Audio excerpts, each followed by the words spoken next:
तो आइए बच्चों, आज हम लोग पढ़ेंगे उत्साह कविता के बारे में, जो क्लास 10th हिंदी का एक पाठ है उत्साह कविता। उसके बारे में आज हम लोग जानेंगे। तो आप लोग समझ रहे होंगे कि उत्साह क्या होता है। उत्साह का अर्थ खुशी, अंदर से उत्साहित हो जाना, किसी समस्या से अलग होकर के खुशी का वातावरण बनाना, उस पर आधारित ये कविता है। इस कविता के कवि जो हैं सूर्यकांत त्रिपाठी निराला हैं, जो बहुत ही अच्छे कवि हैं। उनके बारे में संक्षिप्त परिचय मैंने लिख लिया है। देखिए, उनका जन्म हुआ है 1899 ईस्वी में बंगाल में। उनका निधन हुआ है 1961 ईस्वी में।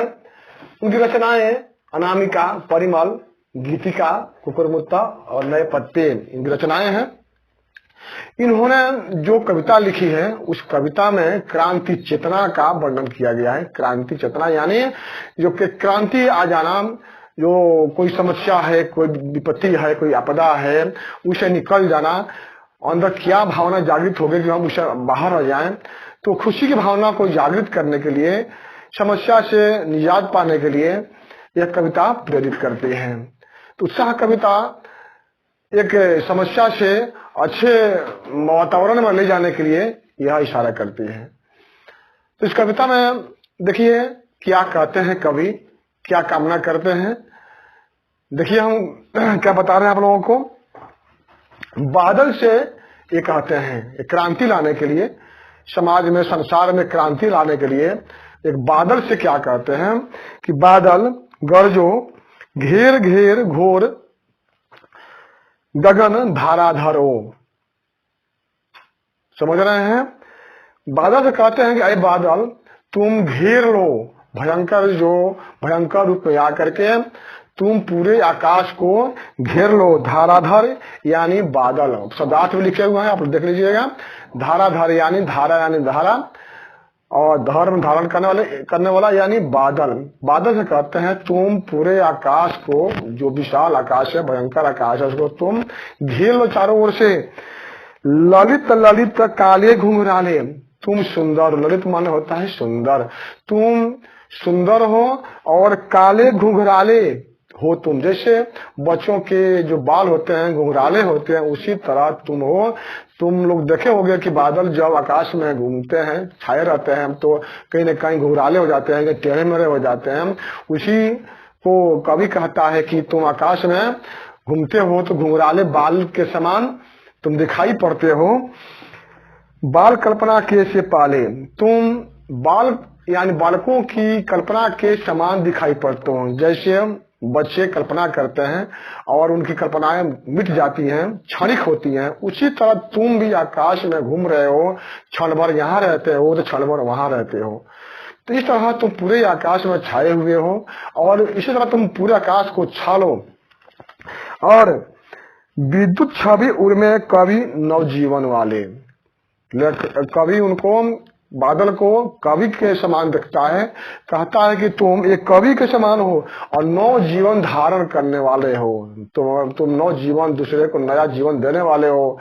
तुम एक कवि के समान हो और तुम अपने हृदय में विद्युत छवि, बिजली की सुंदरता धारण करके रखते हो। यानी कहना मतलब यह है कि जब बादल को कवि कहता है कि तुम एक कवि के समान हो, यानी कि कवि लोग क्या करते हैं कि अपने अंदर एक शक्ति रखते हैं, लेखन शक्ति रखते हैं। जो लेखन शक्ति से वे लोग कविता लिखते हैं और लोगों को जागृत करते हैं। तो कवि के रूप में भी यह एक कवि सूर्यकांत त्रिपाठी निराला बादल को देखते हैं। कहते हैं कि वज्र छिपा नूतन कविता फिर भर दो। कवि कहते हैं कि तुम अपने अंदर जो कठोरता है, जो बिजली चमकती है, जो कठोरता है, जो गर्जन है, उसको तुम छिपा लो, अंदर ही रख लो और नई कविता तुम फिर से भर दो। तुम नई कविता भरो जिससे जो सुनने वाले हैं, देखने वाले हैं, उनमें एक जागृति आ जाए, एक नई प्रेरणा उनको मिल जाए कि अपने जीवन को और अच्छा बना लें। और जो दुख है, जो समस्या है, उनके पास उन समस्याओं से वे निजात पाए, वे लोग निकलकर एक सुखमय जीवन को बिता पाए। इस तरह तुम कर दो बादल गरजो, बिकल बिकल उन्मन थे उन्मन। कवि कहता है विकल का अर्थ होता है बेचैन, व्याकुल। उन्मन का अर्थ होता है अनमना। यहाँ लिखा हुआ है, देख लीजिएगा इस शब्दार्थ में, अनमना। जब गर्मी पूरे संसार में पड़ती है तो लोग व्याकुल हो जाते हैं, मन अनमना सा हो जाता है, इधर उधर भटकने लगता है, कहीं मन नहीं लगता है। लोग सोचते हैं कब वर्षा हो जाएगी, हवाएं चलने लगेगी, ठंडी हवा बहेगी।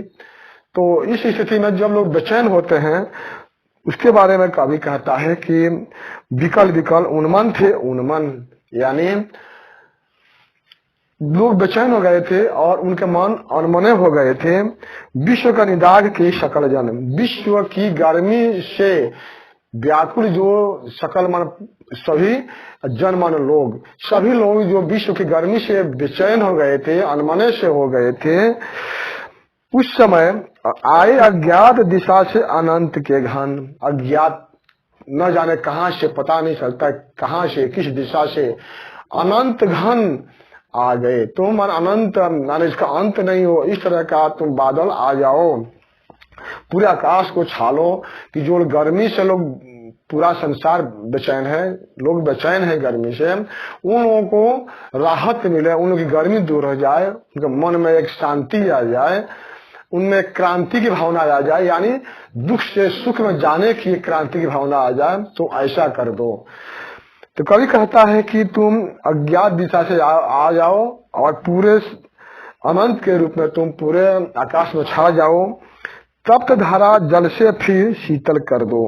जो गर्मी से धारा यानी पृथ्वी एकदम व्याकुल हो रही थी, तप्त हो रहे थे, जिस धरती पर चलना फिरना मुश्किल हो गया था, धरती से गर्म हवा निकल रही थी, वाष्प निकल रहा था, उस स्थिति में तुम क्या करो, शीतल कर दो, तुम पृथ्वी को शीतल कर दो, यानी वर्षा करा दो कि पृथ्वी शीतल हो जाए, यानी पृथ्वी पर जितना लोग रहने वाले लोग हैं, सभी लोग राहत की सांस ले लें लोग और शांति का अनुभव करें। शीतल कर दो बादल गरजो, आए बादल गरजो, यानी कभी यहाँ पर बादल को वर्षा कर, बादल को एक इशारा करके गरजने के लिए कहता है कि तुम गरजोगे तो यहाँ के जो लोग भी हैं, तुम बरसोगे, गरजोगे तो यहाँ के लोग क्या होंगे, एक जागृति उनमें आ जाएगी। वे लोग दुख से सुख में जाने के लिए प्रेरित होंगे अपने आप में। तो एक बहुत बड़ी एक जो वातावरण में जो कठोरता है वो दूर हो जाएगी।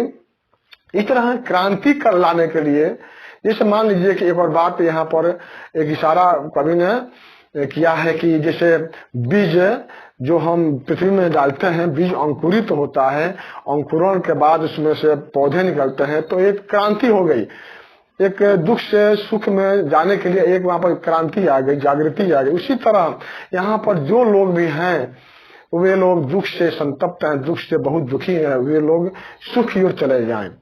तो यह क्रांति चेतना का प्रतीक यह कविता है, जिसको सूर्यकांत त्रिपाठी निराला ने लिखा है। तो यह हो गया आपकी कविता का अर्थ। आप लोग इसको एक एक पंक्ति पढ़ेंगे और जो मैंने बताया है उसको समझेंगे तो सारी बातें आप लोगों को याद हो जाएंगी। और इसके बाद एक और कविता जो इनकी है, अर्थ नहीं रही है, उसको भी मैं पढ़ाने जा रहा हूं। इसके बाद वाले वीडियो में आप लोग इसको देख लीजिएगा। अब आप लोग इसी वीडियो में देख लीजिए अगली कविता जो है सूर्यकांत त्रिपाठी निराला की अगली कविता, अर्थ नहीं रही है, इसके बारे में आप लोग समझिए। यह जो कविता है इसमें फागुन महीने की सुंदरता का वर्णन किया गया है।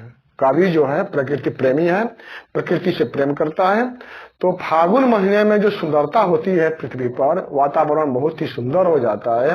उस समय बसंत ऋतु का आगमन हुआ रहता है और पेड़ों में नए पत्ते लगे रहते हैं, चारों तरफ फूल खिले रहते हैं और ताजी हवा उस समय बहती है। हवा में न गर्मी रहती है न ठंडी रहती है, तो हवा जो होती है बहुत ताजी होती है, मन को ताजा करती है, जागृति पैदा करती है।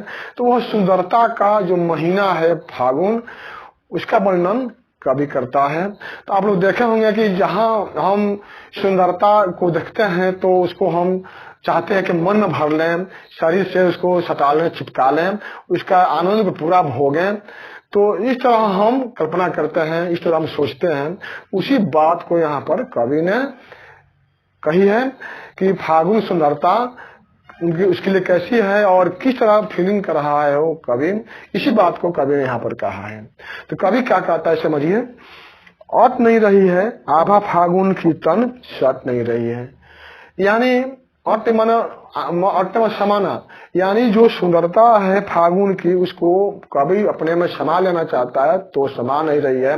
यानी वो कवि वह सुंदर आभा मन होता है तेज, तो फागुन का तेज क्या है, उसकी सुंदरता है। तो सुंदरता कवि के मन में नहीं अट रही है, नहीं समा रही है, और वो कवि चाहता है सुंदरता को अपने शरीर से चिपका ले, आनंद वो भोगे, सुंदरता के आनंद को भोगे कवि। लेकिन ऐसा भी नहीं हो रहा है, उसके शरीर से वह सुंदरता नहीं चिपक रही है, नहीं सट रही है। कहीं सांस लेते हो घर घर भर देते हो। अब फागुन से कवि कहता है कि तुम सांस लेते हो, कहीं सांस लेते हो और घर घर भर देते, यानी फागुन के महीने में, फागुन महीना जब सांस लेता है यानी कि जो सुंदरता बढ़ जाती है फागुन के महीने में, चारों तरफ वातावरण में सुंदरता आ जाती है, सुगंध चारों तरफ फैल जाती है। तो इस स्थिति में कवि कहता है कि तुम घर घर हर घर में अपनी सुंदरता को भर देते हो। तुम्हारी सुंदरता जब अतिशय हो जाती है तो तुम सुंदरता को प्रत्येक घर में भर देते हो, प्रत्येक व्यक्ति के मन में तो सुंदरता को भर देते हो। ऐसा हो जाता है फागुन के महीने में। उड़ने को नभ में तुम पर कर देते हो। तुम उड़ने को नभ माने आकाश, लगता है कि तुम आकाश में उड़ने के लिए अपने पर यानी पंख को फैला देते हो, यानी तुमको लगता है कि तुम्हारे पास पंख है और आकाश में तुम उड़ने के लिए तैयार हो जाते हो, ऐसा लगता है। अब यहाँ पर कवि एक इशारा करता है कि जब मनुष्य के मन में सुंदरता आ जाती है, आनंद आ जाता है, तो वह चाहता है चारों तरफ हम घूमे, चारों तरफ हम अपने आनंद को मनाएं, विलास करें। आकाश में उड़ने के समान वह हो जाता है कि पूरे आकाश में उड़ करके हम आनंद भोगे, खुशी मनाएं। तो यही स्थिति हो जाती है मनुष्य की, और यही स्थिति फागुन के लिए भी कवि कहता है। आंख हटाता हूं तो हट नहीं रही है, कवि कहता है कि आंख हटाता हूं तो हट नहीं रही। इतनी सुंदरता अच्छी लगती है कवि को फागुन की कि आंखों से वो देखता ही रह जाता है, उसकी आंखें वहां से हट नहीं रही हैं। इसका स्वभाव होता है मनुष्य का भी, जब मनुष्य को कोई सुंदर वस्तु दिखती है तो मनुष्य उसको देखते ही रह जाता है। तो ये बात फागुन के महीने की भी है। पतों से लदी डाल, कहीं हरी कहीं लाल, कहीं पड़ी है उड़ में गंध मंद गंध पुष्पमाल। कवि कहता है प्रकृति के बारे में, कहता है हम कि प्रकृति समय कैसी हो गई है, कहीं हरी हो गई है कहीं लाल हो गई है, यानी पत्ते कहीं हरे पत्ते भी है कहीं लाल पत्ते भी हैं। और लगता है कि प्रकृति के उड़ यानी हृदय पर क्या हुआ है, मंद गंध पुष्पमाल, यानी सुगंध पुष्पों की माला लटकी हुई है। यानी लगता है प्रकृति बहुत सुंदर हो गई है और उसके हृदय पर एक माला सुगंधित माला लटकी हुई है, यानी चारों तरफ लगता है कि सुगंध है, फूल ही फूल खिले हुए हैं। तो लगता है प्रकृति फूलों की माला पहनी हुई है, ऐसा कवि अनुभव करता है। पाट पाट शोभा श्री पट नहीं रही है। पाट पाट मान जगह जगह उसकी सुंदरता है, शोभा श्री मान सुंदरता जगह जगह फैली हुई है ना। अब कवि कहता है पट नहीं रही है, यानी उसको अपने वश में करना चाहता है। कवि उस सुंदरता को अपने वश में करना चाहता है लेकिन वश में नहीं कर पा रहा है।